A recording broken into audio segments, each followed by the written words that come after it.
Ang Smart Sub-Dealer SIM ay nagmula sa Smart Distributor. Ang Smart Sub-Dealer ay may kakayahan na mag-activate ng unlimited number of retailers. Ito ay kumikita ng 2% discount. Kuminsan, ang tawag po dito ay parang nagiging monopoly. Kaya nga po nagiging monopoly, ang papansinin po natin, kamag-anak nyo, kapatid nyo, kasintahan ninyo na nasa kabilang barangay, hindi nyo na po pwedeng loadan. Ang tawag po doon ng Smart ay encroachment daw po.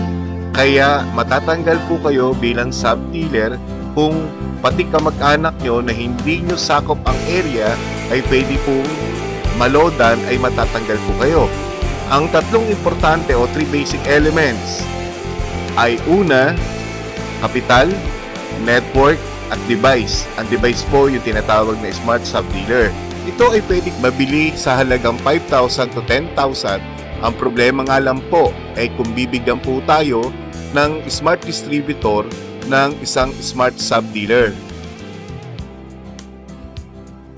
Ang sample income computation sa pagkakaroon ng Sub-Dealer SIM, halimbawa po, ang daily sales natin galing sa load ng mga retailers ay umaabot po tayo ng 30,000 a day.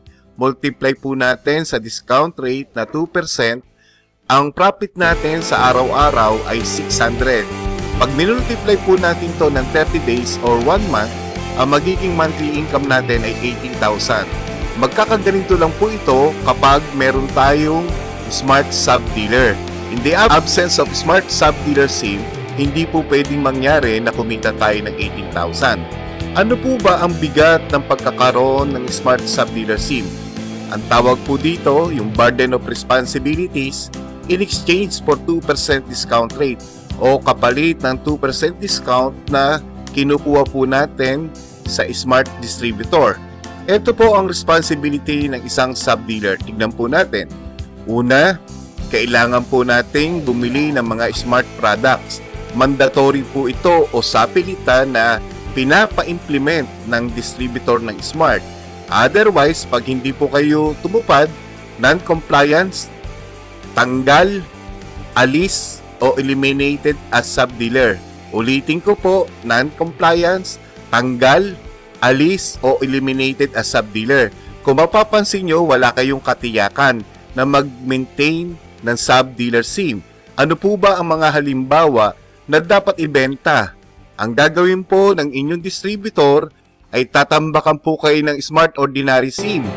Tatambakan kayo ng Ticket Load, tatambakan kayo ng Smart Bro, at iba pang smart product na dapat nyo pong ibenta.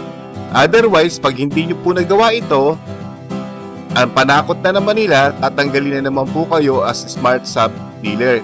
Kaya ang bigat po ng responsibilidad na hinaharap ng mga Smart Sub-Dealer. Pangalawa pa po, bawal pa po tayo magbenta ng sand. Ganun na rin po ang Globe products. Smart lang po ang pwedeng nating ibenta. Hindi po kayo magbenta ng Globe at saka sand. Kung titignan po natin, ang tawag po dito ay dictatorship po ang command o dating instruction. Para bang mandatory yung sapilitan?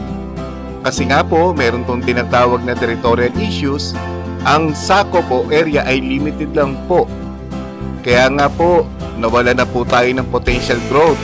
Walang pong kapasidad na lumaki ang kita o income ng isang Smart Sub-Dealer sa ngayon.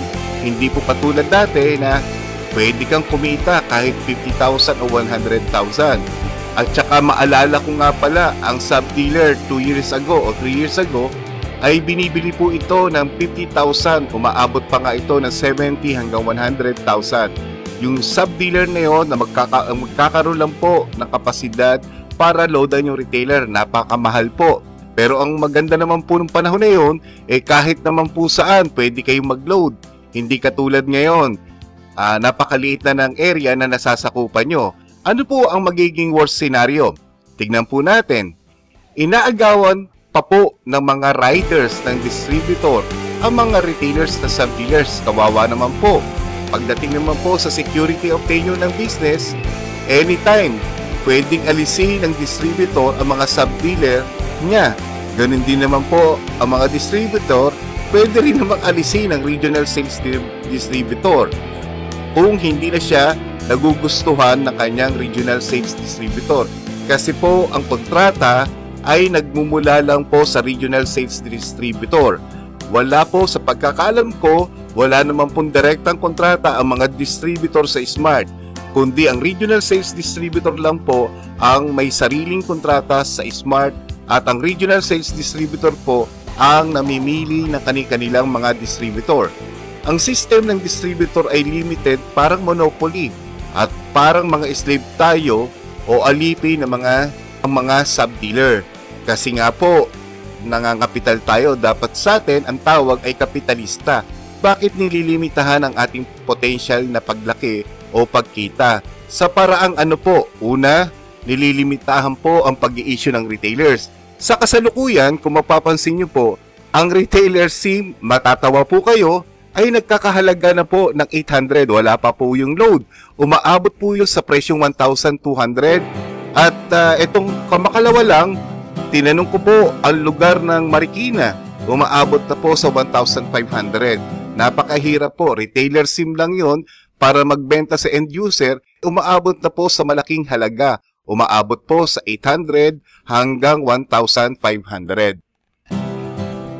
Ang pinagtatakahan ko lang po, yung tinatawag na encroachment at saka yung territorial issues. Kung mapapansin naman po natin, ang distributor ng Coke, halimbawa po sa parting Laguna, ay pwede naman po tayo, kahit na taga Maynila tayo, taga Cavite, pwede naman po tayong bumili ng Coke o Pepsi o anuman soft drinks na ang distributor po ay nakabase sa Laguna. Ang mapapansin po natin dito, ang produkto nila ay tangible, pero wala naman silang encroachment.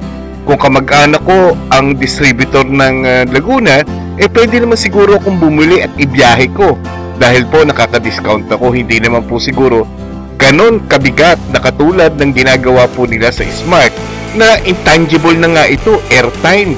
Ang masaklap nga po dito, kamag-anak mo, hindi mo nga malodan, kasintahan mo, kapatid mo, dahil nga hindi mo area.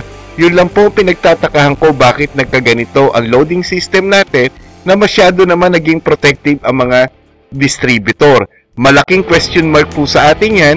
Kaya lang po, yung halimbawa ko kanina, distributor po ng mga soft drinks o tangible asset, pwede naman magbenta sa kanilang mga kamag-anak. Yun lamang po, at ang Smart naman, hindi ka pwedeng magbenta na in realidad naman po ay intangible asset. Salamat po ng marami sa inyo.